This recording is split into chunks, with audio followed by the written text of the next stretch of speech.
Right, welcome back to big TV digital exclusive. Bidar దోపిడీ కేసులో సంచలనమైన నిజాలు బయటపడ్డాయి. దోపిడీ కేసులో బయటపడిన నిజాలు చూస్తుంటే తప్పించుకునేందుకు నానా తంటలు పడ్డారు అనే చెప్పుకోవచ్చు. ఆ గ్యాంగ్ కూడా హైదరాబాద్ శివారులో 2 వీలర్ చోరీ చేశారు. ఆ 2 వీలర్ చోరీ చేసిన తర్వాత దానిపై బీదర్కు వెళ్ళి అక్కడ దోపిడీ చేసిన తర్వాత మళ్ళీ హైదరాబాద్కు వచ్చి బస్ స్టాండ్లో పార్క్ చేసి ట్రావెల్స్ ద్వారా రాయ్పూర్కి వెళ్లే యత్నం చేశారు. అయితే రాయ్పూర్ వెళ్లే ప్రయత్నంలో హైదరాబాద్లో కాల్పులు చేసి ఎంజీబీఎస్ బస్ స్టాండ్లో అక్కడ పార్క్ చేసి ఆ 2 వీలర్ని గుర్తించారు. ఇవన్నీ చోట్ల తిరిగిన 2 వీలర్ అక్కడ పార్క్ చేసి ఏమాత్రం డౌట్ రాకుండా రాయ్పూర్కి టికెట్లు బుక్ చేశారు. అయితే కొన్ని చోట్ల ఆగి మరీ డ్రెస్సులు, బ్యాగులు అన్ని మార్చేశారు ఈ దొంగలు. అఫ్జల్గంజ్ కాల్పుల తర్వాత కొద్దిసేపటికే పోలీసుల నుంచి త్రుటిలో తప్పించుకున్నారు ఈ ముఠా. ఓ ఎస్ఐ ఇంటి దగ్గర కొద్దిసేపు గడిపిన తర్వాత మదీనా దగ్గర ట్రాలీ బ్యాగులు కొనుగోలు తర్వాత గజ్వెల్కి వెళ్లాల్సిన ఆటో మాట్లాడుకున్న నిందితులు, ఆటో డ్రైవర్ క్యాజువల్గా 3-4 కాల్స్ రావడంతో ఏమైనా ఇన్ఫర్మేషన్ లీక్ చేస్తారేమో అని చెప్పి భయాందోళనకు గురై అక్కడికక్కడే ఆటో డ్రైవర్ పైన అనుమానాలు కూడా వచ్చిన తర్వాత అక్కడే దింపే అని చెప్పి తిరుమల గిల్లోనే దిగేశారు ఆ ముఠా సభ్యులు. అక్కడే ఓ గల్లీలో డెడ్ ఎండ్కు వెళ్ళి కూడా అక్కడ తీసుకున్నారు. ఆ డెడ్ ఎండ్కి వెళ్ళి అక్కడ కొద్దిసేపు ఆగిన తర్వాత ట్రాలీ బ్యాగ్లో నగదు, మరో బ్యాగులు మార్చుకున్నారు కూడా.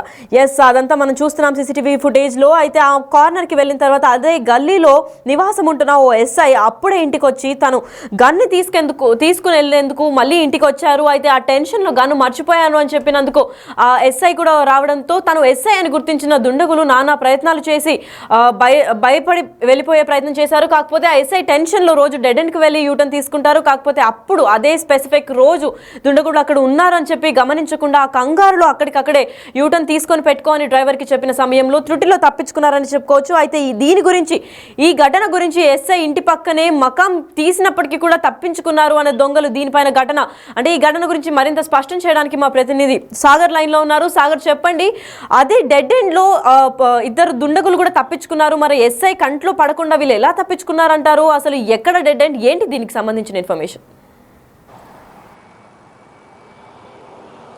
ఇస్లకి అఫ్జల్గంజ్ కాల్పుల కేసులో సంచలన విషయాలు వెలుగులోకి వస్తున్నాయి. అసలు ఈ 2 దుండగులు బీహార్ నుంచి హైదరాబాద్ కేంద్రంగానే దోపిడీకి ప్లాన్ చేసినట్లుగా కూడా పోలీసులు గుర్తించారు. 2 రోజులు హైదరాబాద్లోనే మకాం వేసినటువంటి 2 దుండగులు హైదరాబాద్ శివారు ప్రాంతాల్లోనే ఓ బైక్ని దొంగిలించి ఇక్కడి నుంచి బీదర్కు వెళ్ళి ఒకరోజు రెక్కీ నిర్వహించారు. రెక్కీ నిర్వహించిన అనంతరమే నెక్స్ట్ డే వాళ్ళు ఏటీఎం దగ్గరికి వెళ్ళి దోపిడీ చేసినారు. దోపిడీ అనంతరం కూడా అక్కడ కాల్పులు జరిపి హైదరాబాద్ పరాయారు. అదే బైక్లో దోపిడీ చేసి అదే బైక్లో బీదర్ నుంచి హైదరాబాద్కు వచ్చారు. అదే డబ్బుని తీసుకుని ఆ డబ్బు బ్యాగులతో హైదరాబాద్కు వచ్చి ఎంజీబీఎస్ పార్కింగ్ 2 వీలర్ పార్కింగ్లో బైక్ను పార్క్ చేసి తప్పించుకునేందుకు ప్రయత్నించారు. అందులో భాగంగానే ఎంజీబీఎస్కు దగ్గరలో ఉన్నటువంటి అఫ్జల్గంజ్, ఎందుకంటే అఫ్జల్గంజ్ ప్రాంతంలో ట్రావెల్కి సంబంధించిన బుకింగ్ పాయింట్స్, ప్రైవేట్ ట్రావెల్ బస్సులు ఎక్కువగా ఉంటాయని తెలుసుకున్నటువంటి దుండగులు ముందు ప్లాన్ ప్రకారమే ఎంజీబీఎస్ పార్కింగ్లో ద్విచక్ర వాహనాన్ని దొంగిలించిన దోపిడీ చేసిన బైక్ను అక్కడే వదిలేసి అక్కడి నుంచి అఫ్జల్గంజ్కి వచ్చి ఈ రాయ్పూర్కి వెళ్లేందుకు ట్రావెల్స్ టికెట్స్ కూడా బుక్ చేసుకున్నారు. అయితే రాయ్పూర్ ట్రావెల్స్ సంబంధించిన మినీ బస్కి ఎక్కుతున్న సందర్భంలో మేనేజర్ అడ్డుకోవడం, మేనేజర్కు డౌట్ రావడంతో బ్యాగులను చెక్ చేయడం, ఈ దుండగులు 2 మేనేజర్ పైన కాల్పులు జరిపి తప్పించుకోవడం. ఇటు హైదరాబాద్ అఫ్జల్గంజ్ నుంచి కాల్పుల అనంతరం కూడా దుండగులు ప్లాన్ బిని అప్లై చేశారు. అక్కడి నుంచి తప్పించుకునేందుకు హైదరాబాద్ నుంచి వివిధ మార్గాలను కూడా అన్వేషించారు. వారికి ఎందుకంటే ఇక్కడ కాల్పులు జరిపిన అనంతరం కూడా హైదరాబాద్ పోలీసులు పూర్తిగా సిటీ మొత్తం 3 కమిషనరేట్లు అప్రమత్తం చేసి 2 దుండగుల కోసం గాలింపు చర్యలను హైదరాబాద్ని పూర్తిగా జల్లెడు పట్టిన పరిస్థితి. ఈ నేపథ్యంలో దుండగులు అప్రమత్తమై ముందు వాళ్ళ ప్లాన్లో భాగంగానే సికింద్రాబాద్కు చేరుకున్నారు. మరోసారి వారిని పోలీసులు గుర్తించే అవకాశం ఉన్న నేపథ్యంలో సీసీటీవీ ఫుటేజ్ కూడా బయటికి వస్తుందని తెలుసుకున్నటువంటి దుండగులు ప్లాన్ ప్రకారం బట్టలు మార్చుకోవడం, ఇటు బ్యాగులను కూడా చేంజ్ చేసుకునేందుకు ప్లాన్ చేసుకొని మదీనా దగ్గర ఇప్పటికే బ్యాగులను బట్టలను చేంజ్ చేసుకున్నటువంటి దుండగులు మరోసారి సికింద్రాబాద్లో బ్యాగులను బట్టలు తీసుకొని తిరుమలగిరి వైపు ఆటోలో, సికింద్రాబాద్ నుంచి ఆటోలో గజ్వేల్ వైపుకు ఆటోనైతే మాట్లాడుకున్నారు. కానీ ఆటో డ్రైవర్ పైన అనుమానం రావడం, తను మధ్యలో ఆగడం, ఇవన్నీ ఆయన వివరాలు అడగడం, ఇవన్నీ ఆటో డ్రైవర్ సంభాషణ పైన అనుమానం వచ్చినటువంటి దుండగులు ముందస్తుగానే తిరుమలగిరిలో ఆపి ఈ ఆటో డ్రైవర్ పైన అనుమానం రావడంతో వాళ్ళు మరోసారి ఆ ట్రాలీ బ్యాగులు ఏవైతే సికింద్రాబాద్లో కొనుగోలు చేశారో అందులో మార్చేందుకు తిరుమలగిరిలోని ఓ నిర్మాణించిన ప్రాంతాన్ని ఎంచుకున్నారు. ఆ నిర్మానుష్య ప్రాంతానికి ఆ డెడ్ ఎండ్కి సమీపంలోనే ఓ ఎస్ఐ నివాసం కూడా ఉంటున్నట్లుగా కూడా తెలిసింది. తాజాగా ఆ విషయం బయటపడ్డది. ఎందుకంటే ఎస్ఐ పోలీస్ వాహనం అనేది, మొబైల్ వాహనం అనేది అక్కడికి రావడంతో దుండగులు అదే సమయంలో డెడ్ ఎండ్లో చీకటిగా ఉన్న సమయంలోనే ఆ డబ్బుని మిగతా ట్రాలీ బ్యాగ్లోకి షిఫ్ట్ చేస్తున్నారు. మదీనా దగ్గర కొన్నటువంటి ట్రాలీ బ్యాగ్లను అక్కడ వదిలేసి మిగతా వారు ఏదైతే సికింద్రాబాద్లో కొనుగోలు చేసినటువంటి బ్యాగ్లోనికి డబ్బులను పూర్తిగా 93 లక్షలు మారుస్తున్నారు. ఇదే క్రమంలో వారికి పోలీస్ వాహనం సౌండ్ రావడంతో వాళ్ళు భయాందోళనకు గురైన ఒక్కసారిగా అక్కడనే పోలీసులు తమల్ని పట్టుకోవడానికి వచ్చారా అని దుండగులు పారిపోయినందుకు కూడా అప్రమత్తమైనట్లుగా కూడా తెలుస్తుంది. కానీ ఇక్కడ కీలకంగా మరో ట్విస్ట్, ఎస్ఐ తన ఇంటికి వచ్చి ఆయుధాన్ని తీసుకునేందుకు వచ్చినట్లుగా తెలుస్తుంది. అయితే రెగ్యులర్గా ఆ వాహనం డెడ్ ఎండ్ వైపుకు వచ్చి జనరల్గా యూటర్న్ చేసుకుని వెళ్తుంది. కానీ అదే రోజు దురదృష్టవశాత్తు ఆ వాహనం అనేది అర్జెంటుగా వెళ్ళాలి, తిరిగి వెళ్ళాలి, ఆయుధం తీసుకొని వెంటనే వెళ్దామని చెప్పి డ్రైవర్కు చెప్పి యూటర్న్ తీసుకోమని చెప్పడంతో డ్రైవర్ అక్కడికక్కడే యూటర్న్ తిప్పాడు. అయితే ఇక్కడ కీలకంగా డ్రైవర్ ఒకవేళ పోలీస్ వాహనాన్ని డెడ్ ఎండ్ వరకు తీసుకెళ్తే ఆ డెడ్ ఎండ్లో డబ్బులు మారుస్తున్నటువంటి దుండగులు ఇద్దరు పట్టుబడే అవకాశం ఉంటుండే. కానీ ఇక్కడ కీలకంగా ఆ వాహనం అక్కడికక్కడే యూటర్న్ చేయడం వల్ల అనేది వాళ్ళు తప్పించుకున్నారని చెప్పి తెలుస్తోంది. ఈ నేపథ్యంలో ఎస్ఐ ఆయుధం తీసుకొని అక్కడి నుంచి, అంటే మిగతా తనిఖీల ఉద్దేశంలో ఎస్ఐ హడావిడిగా తొందరపాటులో ఆయుధాన్ని తీసుకుని అక్కడి నుంచి వెళ్ళినట్లుగా కూడా తెలుస్తోంది. కానీ ఈ పరిణామం అనేది దుండగులను ఉక్కరిబిక్కిరి ఒక టెన్షన్కు గురిచేస్తుంది. దాంతోనే దుండగులు ఇద్దరు కూడా అక్కడి నుంచి వెంటనే ఆ బ్యాగులను కూడా అక్కడక్కడికే వదిలేసి అక్కడి నుంచి వారు తెచ్చుకున్నటువంటి బ్యాగుల ద్వారా ఆ చీకటి ద్వారా కొంత దూరం నడుస్తూ ముందుకు వెళ్ళారు. ముందుకు వెళ్ళినటువంటి అనంతరం వాళ్ళు మరో ఆటోలో అక్కడి నుంచి షామీర్పేట వైపు, షామీర్పేట నుంచి షేర్ ఆటో ద్వారా గజ్వేల్ వైపు వెళ్ళారు. గజ్వేల్ నుంచి లారీల ద్వారా, ఎందుకంటే తెలంగాణ బార్డర్ దాటడానికి ఈజీగా ఎలాంటి తనిఖీలు లేకుండా ఉండేది కేవలం లారీలే అని చెప్పి దుండగులు ప్లాన్ చేసుకున్నారు. వాళ్ళ పక్కా ప్లాన్ ప్రకారం పోలీసుల కళ్ళు గప్పి తెలంగాణ బార్డర్ని దాటాడు.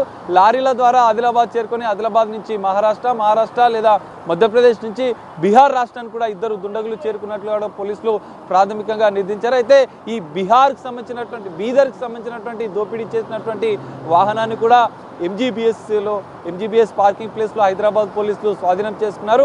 అసలు హైదరాబాద్లో దుండగులు ఎన్ని రోజులు ఉన్నారు, వారి యొక్క ప్లాన్ ఆఫ్ యాక్షన్ ఏ విధంగా సాగింది, రెక్కీ నిర్వహించడానికి దొంగిలించిన బండితోని వాళ్ళు ఏ ప్రాంతాల్లో తిరిగారు, ఎక్కడ స్టే చేశారన్న కోణంలో కూడా పోలీసులు దర్యాప్తును ముమ్మరు చేశారు. హైదరాబాద్కు సంబంధించినటువంటి పూర్తిస్థాయి డేటా కూడా పోలీసులు సేకరించారు. కానీ హైదరాబాద్ నగరం, ఇటు తెలంగాణ బార్డర్ కూడా దుండగులు తప్పించుకున్న నేపథ్యంలో బీహార్లో, ఒరిస్సాలో నిందితుల ఆనవాళ్లు ఉన్నటువంటి బీహార్, ఒరిస్సా రాష్ట్రాల్లో కూడా ఇంకా గాలింపు చర్యలు కొనసాగుతున్నాయి. హైదరాబాద్, బీదర్ పోలీసులే కాదు, 4 రాష్ట్రాల పోలీసుల జాయింట్ ఆపరేషన్ కూడా ఇంకా కొనసాగుతుంది. దాదాపు వారం 10 రోజులు గడుస్తున్నా కూడా నిందితులకు సంబంధించిన ఆనవాళ్ళు, నిందితులకు సంబంధించిన మోడ్ ఆఫ్ ఆపరేషన్, దోపిడీ చేసిన, కాల్పులు చేసినటువంటి మొత్తం విషయాలు వచ్చినా కూడా వారిని పట్టుకోవడానికి మాత్రం పోలీసులకు పెద్ద టాస్క్గా మారిందని చెప్పవచ్చు. మరి త్వరలోనే నిందితులను అయితే పట్టుకుంటామని చెప్పి హైదరాబాద్ పోలీసులు ధీమా వ్యక్తం చేస్తున్నారు.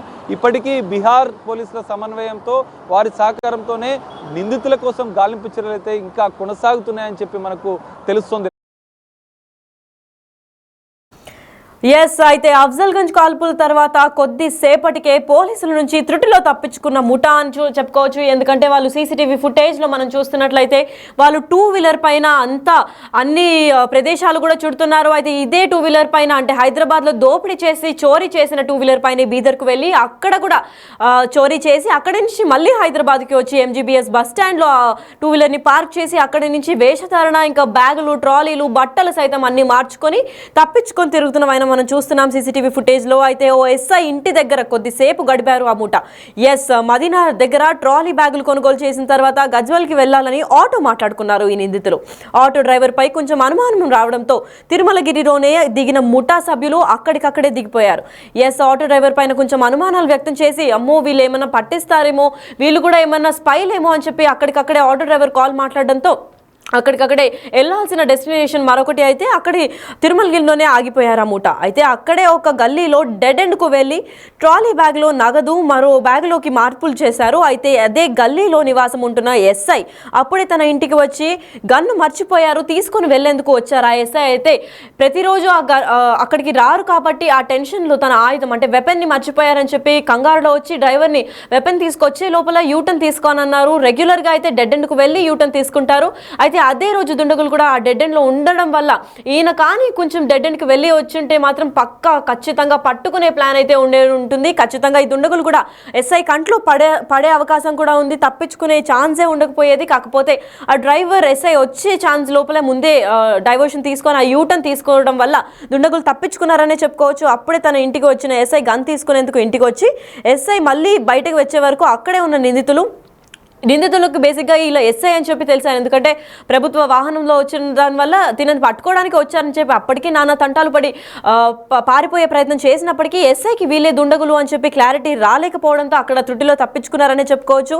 ప్రతిరోజు అదే డెడ్ ఎండ్కు వెళ్ళిన ఎస్ఐ వాహనం రివర్స్ తీసుకోవాల్సిన అవసరం ఉండేది. కాకపోతే ఆ ప్రత్యేకమైన రోజు మాత్రం ఆ కంగారులో వెపన్ మర్చిపోయానన్న దీంట్లో డ్రైవర్ని ముందే డెడ్ ఎండ్ వెళ్ళే యూటర్న్ తీసుకొని రివర్స్ తీసుకొని పెట్టుకోమన్నారు బండిని.